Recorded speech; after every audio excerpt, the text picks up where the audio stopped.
इमरान खान का दुनिया न्यूज़ को तहलका खेज़ इंटरव्यू। जनरल कमर जावेद बाजवा की मुद्दत मुलाजमत में तौसी के सवाल पर गुंजाइश निकालने की तजवीज़। मौजूदा हुक्मरान तैनाती के अहल नहीं, अगले आर्मी चीफ का तकर्रुर नई मुंतखब हुकूमत करे। Chairman PTI free and fair election की शर्त पर हुकूमत से बातचीत पर रजामंद। पाकिस्तान डिफ़ॉल्ट की तरफ जा रहा है, शफाफ इंतखाबात ही बेहतरीन हल। लावा पका हुआ है, जब चाहूँ लोगों को सड़कों पर निकाल सकता हूँ। इमरान खान दुनिया का इमरान खान के साथ में तफसीली इंटरव्यू दे रहे थे। IMF का हमने प्रोग्राम साइन किया, बिजली की कीमत दुगनी तिगनी करके रख दी, पेट्रोल डीजल की कीमत आपने सामने देख लिया है, महंगाई रिकॉर्ड हो गई है। लेकिन उसके बावजूद IMF का पैसा भी आ गया है, रुपया अभी भी गिर रहा है। पाकिस्तान बड़ा सीरियस डिफॉल्ट की तरफ जा रहा है। खौफ आ रहा है ना कि ये पाकिस्तान जिधर जा रहा है ये सबके हाथ से निकल जाएगा।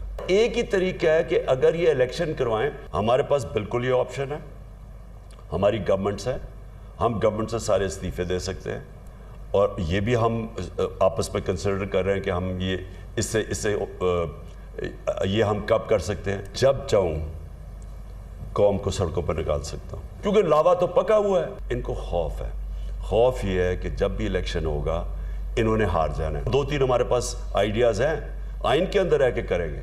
मैंने कहा बहुत इंपॉर्टेंट पोजीशन है आर्मी चीफ की, मेरिट पे होनी चाहिए। लेकिन मैंने साथ ये कहा ना आसिफ जरदारी क्वालिफाइड है मेरिट के लिए, ना नवाज शरीफ क्वालिफाइड है। इनकी प्रायोरिटी मेरिट नहीं है, इनकी प्रायोरिटी है अपने पैसे बचाने। 85 तो सीट्स है नून लीग की, हमारी 155 सीट है। इसकी क्वालिफिकेशन कैसे है कि वो बाहर से बैठ के मफरूर एक आदमी को आर्मी चीफ सेलेक्ट करे? फ्री एंड फेयर इलेक्शन करवाएं, जीत जाते हैं, हाँ फिर ये अपना अपॉइंट करें। आइन के तहत तो वो तो 90 दिन बाद होंगे, तो कैसे होंगे? इससे पहले जब जनरल बाजवा की रिटायरमेंट हो तो उस दिन क्या हो? इसकी प्रोविजन निकल सकती है। देखें ये कोई बड़ी बात नहीं है, वकीलों ने मुझे बताया कि इसकी प्रोविजन निकल सकती है कि जब इलेक्टेड गवर्नमेंट आए वो फैसला कर सकती है। नहीं, उस वक्त के लिए जनरल बाजवा को एक्सटेंशन दे दी जाए जब तक इलेक्शन नहीं होते। मैंने इसके ऊपर कोई तफसील में नहीं सोचा, इसका वकील क्या कहते हैं, कॉन्स्टिट्यूशनल एक्सपर्ट्स क्या कहते हैं, मैं नहीं जानता। अगर ये फ्री एंड फेयर इलेक्शंस की बात करने के लिए तैयार हैं, मैं हमेशा इनके साथ बात करने के लिए तैयार हूं। उसमें यह भी प्रोविजन हो सकती है कि सिंध के अगर अभी हालात 2 महीने डिले भी कर सकते हैं, कि सिंध का इलेक्शन डिले भी हो सकता है, वो भी हो सकता है। आर्मी चीफ का मैं इसलिए कहता हूं कि अगर ये जीत जाते हैं इलेक्शन, उसके बाद ये आए फिर अपना आर्मी चीफ इलेक्ट करते हैं, सेलेक्ट करते हैं। नवाज शरीफ जिस तरह वो एंटोनियो गुटरेस की वो उसका कभी हाथ पकड़ रहा था, कभी वो कोई अजीब बातें कर रहा, कभी कहता था कि अगर आप पैसे देंगे तो मैं और मेरे मिनिस्टर ईमानदारी से वो पैसा खर्च करेंगे, हम चोरी नहीं करेंगे। 60% मिनिस्टर जमानत में हैं और वो उसको ये कह रहा है। गुटरेस जब आया था ना एंटोनियो, तो उसको सारा पता था कि शहबाज शरीफ, नवाज शरीफ कितने पैसे बाहर पड़े हुए हैं। अमेरिका के साथ हमारी बिल्कुल ठीक रिलेशनशिप होनी चाहिए। मैं सिर्फ ये कहता हूं कि हमें इस्तेमाल ना किया जाए। मुस्लिम लीग नून के रहनुमा मुसद्दिक मलिक ने कहा है कि इमरान खान की बातें समझ से बाहर हैं। वो पहले कुछ और कहते थे, आज दूसरी बात कर रहे हैं। एक्सटेंशन के हवाले से वजारत दिफा से समरी वज़ीर आज़म हाउस आएगी, इस पर गौर के बाद ही फैसला किया जाएगा। मुसद्दिक मलिक की दुनिया न्यूज़ के प्रोग्राम ऑन दी फ्रंट में गुफ्तगू मुलाहिज़ा कीजिए। मैं तो बिल्कुल ये बात उनकी समझने से कासिर हूँ। आप कुछ पता नहीं चल रहा कि वो क्या चाहते हैं, बस वो जो जी में आता है जिस दिन वो कह देते हैं। जहाँ तक एक्सटेंशन का ताल्लुक है, उसके अंदर 2 बड़े बड़े एक्टर्स हैं या इंस्टीट्यूशंस हैं। एक तो फ़ौज है जिसकी तरफ से फ़ाइल आएगी, मिनिस्ट्री ऑफ दिफा से आएगी, तो वो एक इम्पॉर्टेंट एलिमेंट है कि वहाँ से क्या समरी आती है। और दूसरा जो है वो वज़ीर आज़म का दफ्तर है, जहाँ पे इवेल्यूएट किया जाएगा मेरिटोरियसली। जितने भी लोग आते हैं हम समझते हैं सब इस अहल हैं कि वो मुल्क की अफवाज को चला सकें, देखा जाएगा और टॉप जो जनरल्स हैं उनमें से किसी एक की तकर्री की जाएगी। ये एक प्रोसेस है। अब एक नई आज एक गुफ्तगू सामने आ गई है, इसका क्या मकसद है मैं हकीकत में नहीं जानता। मेरा तो सर चकरा गया है इमरान खान साहब की स्टेटमेंट से, ईमानदारी की बात है सुन के। वफाकी वज़ीर मरियम औरंगज़ेब का कहना था कि इमरान खान को किसी इदारे, इसके सरबराह या जज को बुरा भला कहने में कोई शर्म नहीं आती। अपने बयान में मरियम औरंगज़ेब का कहना था कि अदालतों को पता चल जाना चाहिए कि इमरान खान को नदामत है, ना ही शर्मिंदगी है। अना परस्त, खुद पसंदी और तकब्बुर में डूबा शख्स ख़तरनाक ही होता है। इमरान खान खुलकर झूठ बोलता है, इसे कोई शर्म नहीं।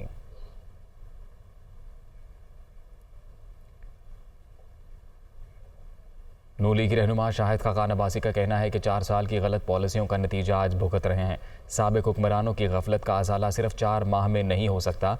मिफ्ता इस्माइल, जब तेल की कीमत कम नहीं करते सब परेशान हो जाते हैं। मुल्क की मईशत को बेहतर करने के लिए IMF एक बुनियाद है।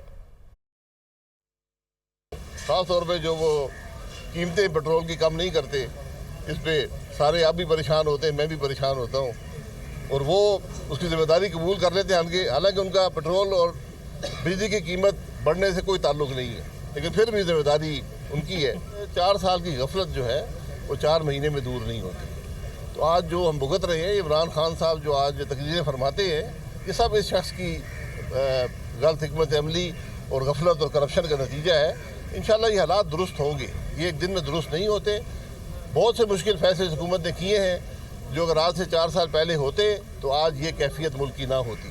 तो इंशाल्लाह आप हालात में बेहतरी देखेंगे। जो होता है वो एक हिस्सा है मईशत को बेहतर बनाने का, एक छोटा हिस्सा है, वो एक बुनियाद है, उसके ऊपर आपको मामलात को बनाना पड़ता है, और उसमें हम कोशिश कर रहे हैं। कराची में स्ट्रीट क्राइम तशवीशनाक हद तक बढ़ गए। जमात इस्लामी ने शहर के 11 अहम मकामात पर स्ट्रीट क्राइम्स के खिलाफ एहतजाज का ऐलान कर दिया है। अमीर जमात इस्लामी कराची हाफिज नईमुर रहमान का कहना है कि शहरी पुलिस को जराइम रिपोर्ट कराने से डर रहे हैं। खुलेआम दंदनाते फिरते हैं, मोटरसाइकिलों पे आते हैं लड़के, और वो जिसको चाहते हैं लूट लेते हैं, और ज़रा सी भी कोई मुज़ाहमत करे तो उसको गोली मार देते हैं। और ऐसा लगता है कि उनको इस बात का कोई खौफ ही नहीं है कि कोई कैमरा मौजूद है, कोई देख रहा है। ऐसा लगता है कि उनको ये यकीन दिलाया गया है कि अगर तुम पकड़े भी जाओगे तो छोड़ दिए जाओगे। पुलिस से भी इतने परेशान हैं कि वो ये कहते हैं कि अगर हम ये रिपोर्ट कराएंगे तो मोबाइल की तो जितनी कीमत होगी उससे कहीं ज़्यादा कीमत तो पुलिस के चक्करों में हमें अदा करनी पड़ेगी। तंग वो अलग करते हैं। पुलिस का ये महकमा चोरों को और डाकुओं को पकड़ने में नाकाम है। लोग अपने बच्चों के साथ हैं, अपनी बीवी के साथ हैं, अपनी माओ बहनों के साथ हैं, और एक आदमी एक सिर्फ बंदूक के जोर पर जिस तरह से यरगमाल बनाकर चीज़ें छीन रहा है, बदतमीजी कर रहा है, मार रहा है, उन बच्चों के ऊपर क्या ज़हनी तौर पर असरात हो रहा है। पूरी ज़िंदगी वो बच्चा इस वारदात को याद रखेगा। एक शहरी की हैसियत से हम लोग कराची के अवाम का मुकदमा पेश कर रहे हैं। इसलिए मुराद अली शाह साहब ने कल भी काबीना की मीटिंग की है। क्या किया स्ट्रीट क्राइम्स के हवाले से? पाकिस्तान पोलो टीम जनूबी अफ्रीका से वापस पहुंच गई है। टीम क्वालिफाइंग राउंड के मैचेस खेलने के लिए जनूबी अफ्रीका गई थी। जनूबी अफ्रीका से पाकिस्तान पोलो टीम के 4 खिलाड़ी लाहौर एयरपोर्ट पहुंचे।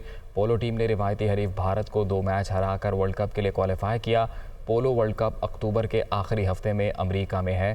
पाकिस्तान पोलो एसोसिएशन के सेक्रेटरी अयाज अहमद का कहना है पाकिस्तानी टीम ने भारत के खिलाफ शानदार खेल का मुजाहरा किया।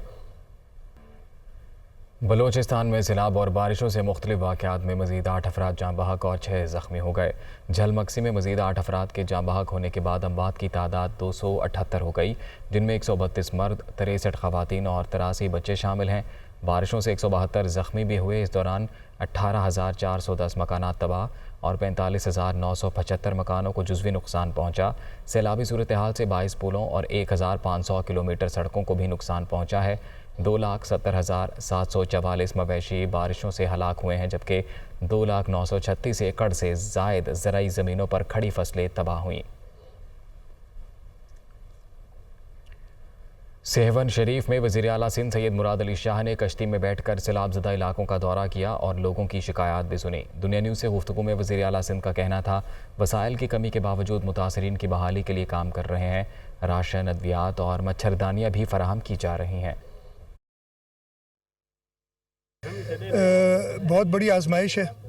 हुकूमत पूरी कोशिश करी कि इस आजमाइश में अपने लोगों के तकलीफ़ें दूर करें।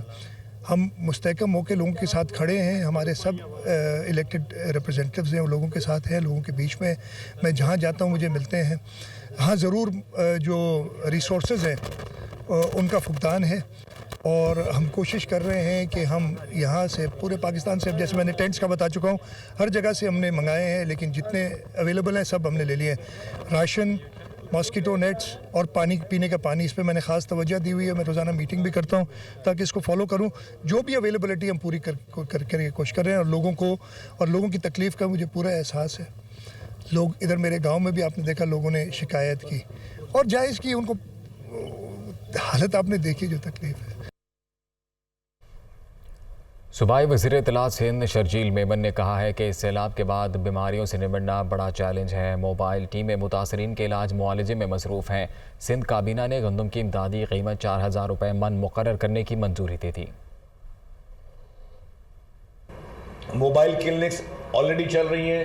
ये भी वज़ीर आला साहब ने कहा कि जो मोबाइल क्लिनिक्स है वो हर उसमें जो रिलीफ कैंप्स है वहाँ पे भी जाए। गंदम की सपोर्ट प्राइस हुकूमत ने मुकर्रर की थी जो लास्ट ईयर थी वो थी 2000 रुपये।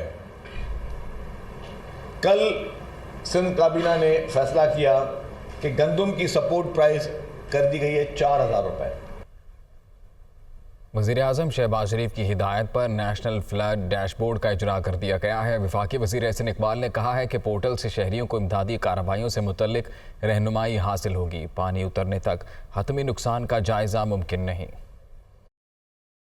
मुल्क के अंदर से जो इमदादी रकूम आएंगी, मुल्क के बाहर से जो इमदादी रकूम आएंगी और पाकिस्तान के दोस्त ममालिक जो पाकिस्तान के लिए रिलीफ एफर्ट कर रहे हैं, हर चीज़ की तफसील इस पोर्टल के ज़रिए पाकिस्तान के शहरियों के लिए, हमारे डेवलपमेंट पार्टनर्स के लिए, पूरी दुनिया के लिए शफाफ अंदाज में मुहैया की जाएगी। पोर्टल के ज़रिए वो लोग के जो जानना चाहते हैं कि इस वक्त मुल्क के अंदर सैलाब से मुतासरीन के लिए जो इमदादी कार्रवाइयाँ हैं वो किस नौयत की हो रही हैं, वो किस जगह हो रही हैं, उन्हें इससे रहनुमाई मिलेगी। और सूबा सिंध के काफ़ी इलाके वो ज़ेरे आब हैं और जब तक पानी वहाँ से नहीं उतरेगा हमारे लिए हतमी तौर पे मुकम्मल नुकसानात का अंदाज़ा लगाना मुमकिन नहीं है। मुत्तहिदा अरब अमारात से मज़ीद 2 तैयारे सैलाब ज़दगान के लिए इमदादी सामान लेकर कराची पहुँच गए। पाकिस्तान के सैलाब मुतासरीन के लिए दुनिया भर से इमदादी सामान की आमद का सिलसिला जारी है। मुत्तहिदा अरब अमारात से 2 मज़ीद इमदादी परवाज़ें कराची एयरपोर्ट पहुँच गईं। इस मौके पर कराची एयरपोर्ट पर NDMA और पाक फ़ौज के अफसरान भी मौजूद थे। UAE से आने वाले इमदादी तैयारों की तादाद 20 हो गई है। वफाकी वज़ीर सेहत अब्दुल कादिर पटेल ने कहा है कि कुछ सियासतदान सर दर्द की गोली की क़िल्लत के बारे में बयानात देकर अफरा तफरी फैला रहे हैं। अदविया साज फैक्ट्रियों में इन गोलियों की 100% पैदावार जारी है और बाज़ार में भी मुकम्मल तौर पर दस्तयाब हैं। आइंदा दवाओं के खाम माल की भी कीमतें तय की जाएंगी। वो इस्लामाबाद में प्रेस कॉन्फ्रेंस कर रहे थे।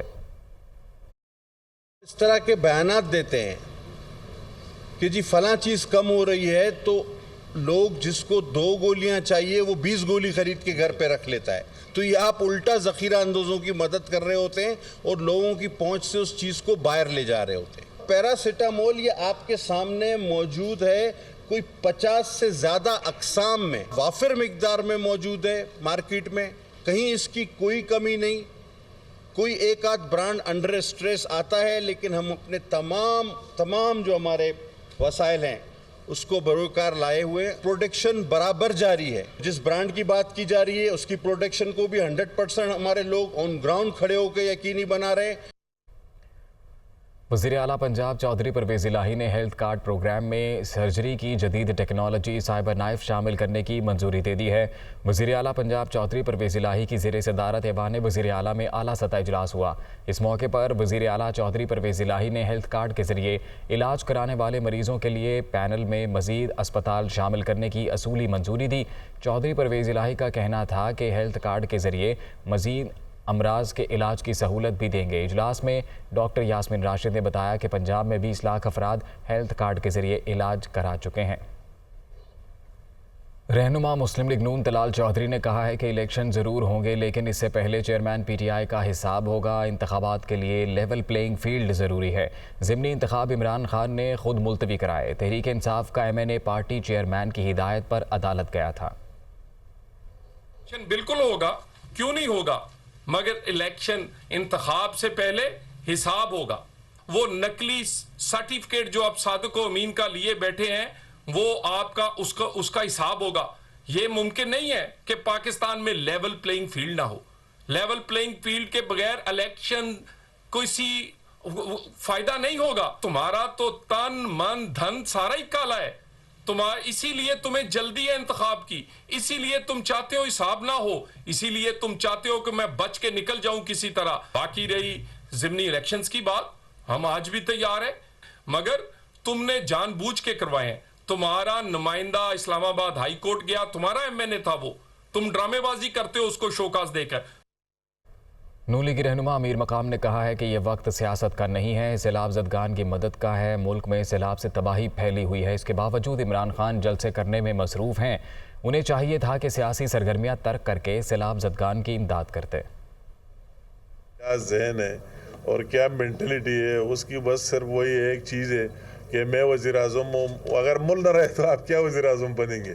तो उसकी तो अपनी एक ज़हनियत उसके लिए दीवाना के बस किसी तरीके से अभी लोग किस चीज़ में, किस मुसीबत में, और इमरान खान को क्या हो गया है, क्या मतलब है कि उसकी अपनी जलसे फला इसी में मशगूल पूरा। अगर ये तवानाई इमरान खान सैलाब ज़दगान के साथ खर्च कर देते तो मैं कहता हूँ एक बहुत बड़ा चेंज आता और बहुत बड़ा रिलीफ आवाम को मिलता था।